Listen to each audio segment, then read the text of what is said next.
Hello my dear students, welcome back to my YouTube channel SP study classes पर। तो कैसे हो आप सब और कैसी चल रही है आपकी स्टडी? आई होप आप सभी लोग स्वस्थ और मस्त होंगे और आपकी स्टडी एकदम शानदार चल रही होगी।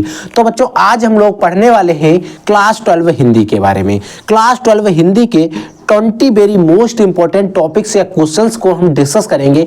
ऐसे 20 क्वेश्चंस हम डिस्कस करेंगे जो हमारे बोर्ड एग्जाम 2024 के लिए सबसे ज्यादा इंपॉर्टेंट है।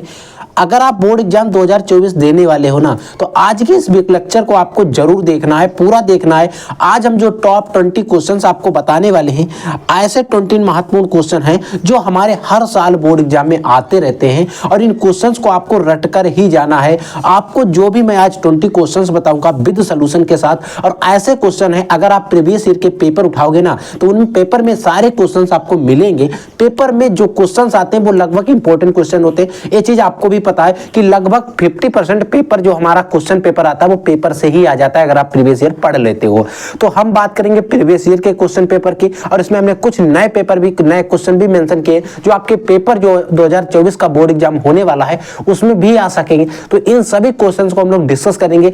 एक एक क्वेश्चंस को आपको पढ़ते हुए चलना है। अगर आप लिखना चाहें तो इसको लिखते हुए चलना, अन्यथा आप स्क्रीनशॉट लेकर हुए चलना, ताकि आप उसको रिवीजन के समय पर अच्छे तरीके से रिवाइज कर सकें और आपकी तैयारी एकदम बेहतर ढंग से हो सके। तो सारे questions it is very very most important है, आपको पढ़कर जरूर जाना है। सारे क्वेश्चंस को मैं एक एक तरीके से, एक एक क्वेश्चंस को अच्छे तरीके से समझाऊंगा। तो बच्चों, मेरे पास पहला क्वेश्चन क्या है, इसको देखिएगा। पहला क्वेश्चन कह रहा है, हिंदी में खड़ी बोली का जन्मदाता माना जाता है। यानी कि जो हिंदी है इसमें खड़ी बोली का जन्मदाता जो है उसे किसे माना जाता है? यानी कि हिंदी के खड़ी बोली का जन्मदाता, खड़ी बोली होती है शुद्ध खड़ी बोली, और जो खड़ी बोली है ब्रजभाषा, कई सारी बोलियां हैं, तो इनमें खड़ी बोली का जन्मदाता जो है उसे किसे माना जाता है? यानी कि जन्मदाता कौन है? तो बच्चों, अगर हम बात करें हिंदी के खड़ी बोली के जन्मदाता जो है वो भारतेंदु हरिश्चंद्र जी हैं। आपको याद रखना है, ठीक है। अगला क्वेश्चन देखिए। अगला क्वेश्चन है बच्चों, संस्कृत के 4 अध्याय के रचनाकार है। यानी कि एक रचना है संस्कृत के 4 अध्याय। इस रचना को किसने लिखा, इसके बारे में आपको बताना है। तो बच्चों, अगर हम बात करते हैं संस्कृत के 4 अध्याय रामधारी सिंह दिनकर द्वारा लिखी गई है, नगेंद्र के द्वारा, या धर्मवीर भारती, या रामब्रज बेनीपुरी। और इसी प्रकार से आपको 4 ऑप्शन पेपर में भी मिलेंगे, उनमें से कोई आपको एक ऑप्शन आपको अपनी कॉपी पर लिखना होगा। तो बच्चों, संस्कृत के जो 4 अध्याय है, ये जो रचना है रामधारी सिंह दिनकर के द्वारा लिखी गई है, ये चीज आपको याद रखना है। अगला है कि सरस्वती पत्रिका के संपादक थे।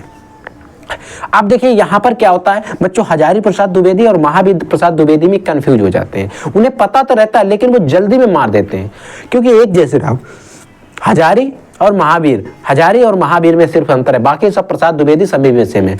पद्मा सिंह भारती या भारतेंदु हरिश्चंद्र। तो बच्चों, सरस्वती जो पत्रिका है उसमें बच्चे क्या करते हैं, हजारी प्रसाद द्विवेदी ज्यादातर मार देते हैं, लेकिन ऐसा नहीं है। इसका जो सही ऑप्शन है संस्कृत पत्रिका का, जो महावीर प्रसाद द्विवेदी है। जो संस्कृत पत्रिका है उसको जो महावीर प्रसाद द्विवेदी है इनके द्वारा संपादित की गई थी, ठीक है बच्चों।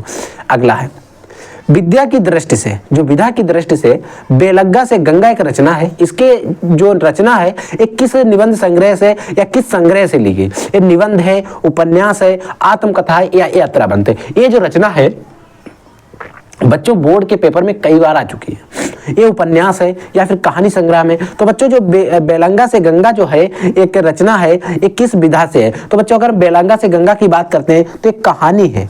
क्या है बच्चों? एक कहानी संग्रह है। अगला है, संपूर्णानंद द्वारा पत्रिका संपादित पत्रिका है। यानी कि जो 4 पत्रिकाएं आपको दी गई हैं, इनमें से ऐसी कौन सी है जो डॉक्टर संपूर्णानंद के द्वारा संपादित की गई हो?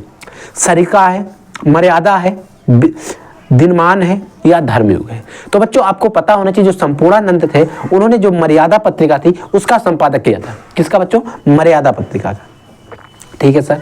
अगला देखिए। अगला बच्चों है डॉक्टर हजारी प्रसाद द्विवेदी की रचना है। आपको 4 रचनाएं दी गई हैं और इसमें आपको बताना डॉक्टर हजारी प्रसाद द्विवेदी की रचना कौन सी है। अशोक के फूल, त्याग पत्र, विधा सुंदर, कोठरी की बात।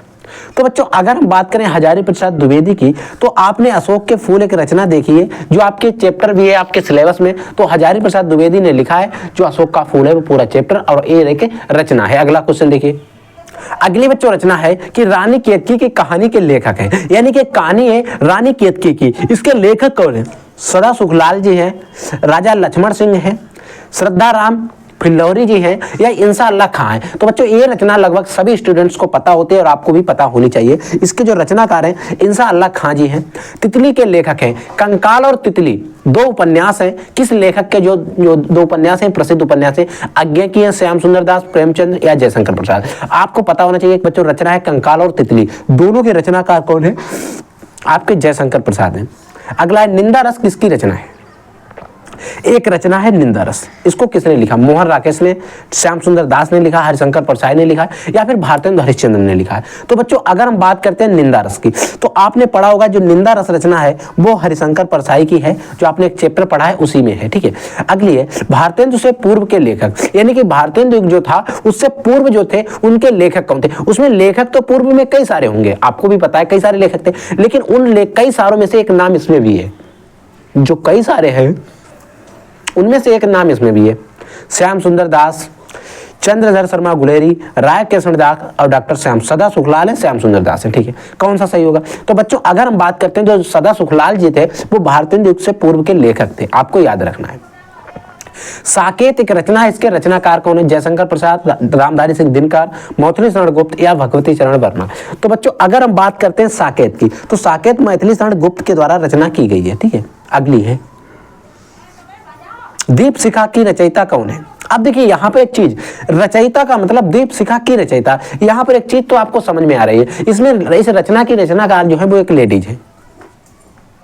ठीक है बच्चों, जैसे कि दीपशिखा हो गई और एक रचना और है यामा। दीपशिखा और यामा जो रचना है वो एक ही लेखक की है। निराला है, महादेवी वर्मा है, सुभद्रा कुमारी चौहान है या जयशंकर प्रसाद है? क्योंकि रचयिता की बात की, इसमें एक चीज पता है कि हमें इसमें किसको छांटना है? लेडीज को। लेडीज किसमें? निराला जी है, वो भी पुरुष है, जयशंकर प्रसाद वो भी पुरुष है, सुभद्रा कुमारी चौहान और महादेवी वर्मा, इनमें आपको सेंस लगाना है। तो अगर हम बात करें दीपशिखा और एक रचना है यामा, उसको भी लिख लीजिए, वो महादेवी वर्मा की है। ठीक है बच्चों, अगला देखिए, अगला बच्चों है तार सप्ताह के संपादक हैं। निराला जी हैं, महादेवी वर्मा हैं, अज्ञे हैं या डॉक्टर श्याम सुंदर वो श्याम नारायण पांडे हैं?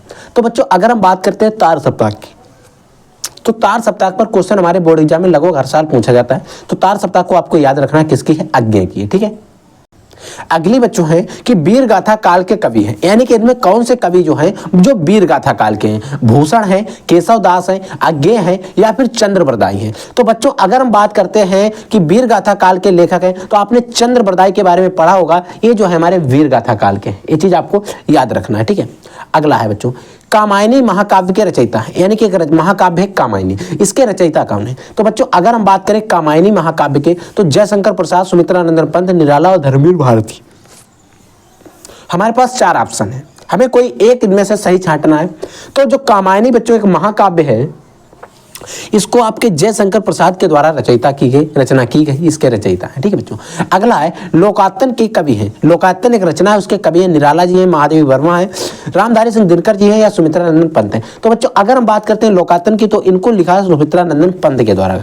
ठीक है, अगला बच्चों है आंसू के रचनाकार हैं। एक रचना है आंसू, इसके रचनाकार महादेवी वर्मा, जयशंकर प्रसाद, प्रेमचंद और अज्ञे जी। कौन है? तो बच्चों अगर हम बात करते हैं आंसू, तो मैंने आपको इससे पहले भी कई बार बताया है, आंसू हो गया, दीपशिखा, यामा, कंकाल, तितली, ध्रुव स्वामिनी, ये सारी रचनाएं इंपॉर्टेंट हैं। तो अगर हम बात करते हैं बच्चों आंसू की, तो आंसू जो रचना है, इन 4 ऑप्शन में से आपको कोई एक छांटना है। तो अगर हम बात करें आंसू की, तो जयशंकर प्रसाद ने लिखा है, और इस आंसू में बच्चे कंफ्यूज हो जाते हैं, महादेवी वर्मा लगा देते हैं, ये आपको याद रखना है, गलत हो जाएगा। ठीक है, चांद का मुंह टेढ़ा, एक रचना है चांद का मुंह टेढ़ा है। ठीक है सर, इस किस विधा की रचना है? तो आप कहेंगे सर हमें ये भी बता दीजिए चांद का मुंह टेढ़ा है, रचना के रचयिता कौन है? तो बच्चों आपने पढ़ा होगा गजानंद माधव मुक्तिबोध। गजानंद माधव मुक्तिबोध जो है उन्होंने लिखा था चांद का मुंह टेढ़ा, और ये क्या है? एक हमारा काव्य है। क्या बच्चों? काव्य है। ठीक है, याद रखना। अगला, अभी मैं बात कर रहा था यामा की, तो आपको बताना यामा के रचनाकार कौन है, ये मैं आपके लिए छोड़ रहा हूं। और पीछे मैंने इसका आंसर भी बताया, पीछे मैंने जब दीपशिखा की बात की थी वहां पर आपको बताया था। ठीक है, आपको इसका हमें जवाब जरूर देना है। ठीक है, कबीर के गुरु का नाम क्या था? तो बच्चों अगर हम बात करते हैं कबीर जी थे, उन्होंने अपने गुरु किसको बनाया था? बल्लवाचार्य को, नरहरसिंह दास को या रामानंद को या रायकृष्ण परमहंस को? तो बच्चों अगर जो कबीर थे उनके बारे में आपने पढ़ा होगा, कबीर के दोहे आपने पढ़े होंगे, तो आपने पढ़ा होगा वहां पर जो रामानंद थे उन्होंने कबीर को शिक्षा दी थी और कबीर ने उन्हीं रामानंद को अपना गुरु बनाया था। तो अगर मैं बता दूं बच्चों, यामा आप लोग कंफ्यूज हो जाओगे, ढूंढ नहीं पाओगे, आपको टाइम लगेगा और आपके पास समय बहुत कम है।